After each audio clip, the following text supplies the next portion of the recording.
we're going to break down the mind-blowing post-credit scenes from Ant-Man and the Wasp Quantumania.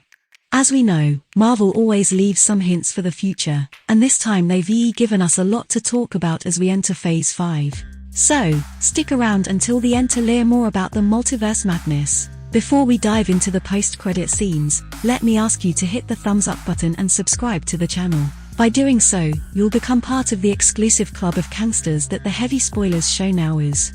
So, thank you for clicking on this video, and let's get started. The first post-credit scene that we need to discuss is actually the second stinger that we see in the move. It's taken from Loki Season 2, and it gives us a glimpse of what the upcoming show's all about. You know, time travel and all that. But this season is not just about that, it's about tracking down the variants of Kang across the multiverse. As you might know, Kang the Conqueror is a powerful villain in the Marvel Universe, and his variants are equally dangerous. In this scene, we see Loki and Mobius in a theater during the early 20th century, and they are on the hunt for a variant called Victor Timely. Now, the name Timely is not just a coincidence. It's actually a nod to the origins of Marvel Comics. You see, before Marvel became Marv, it was called Timely Comics, founded in 1939. Kang, who was then known as Victor Timely, established a community called Timely and became T.S. Mayer. He also founded Timely Industries, which had factories, mines, and other futuristic technologies. But, to avoid arousing suspicion, he had to die and become Victor Timely Jr.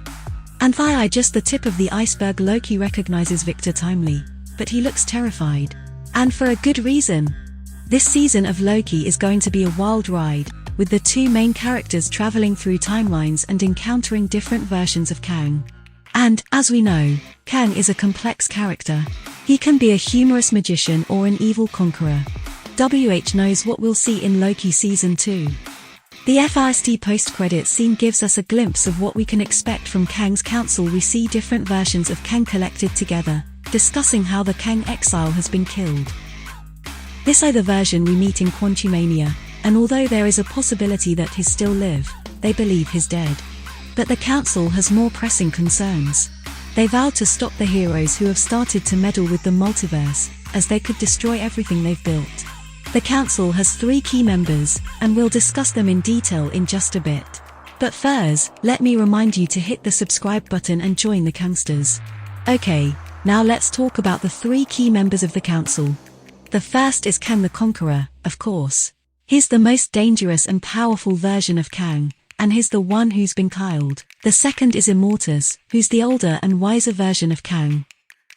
He's the one who kept the multiverse contained to one timeline, and he knows the consequences of meddling with time. And the third is Iron Lad, who's a young version of Kang and a member of the Young. Okay, if you like this, please subscribe.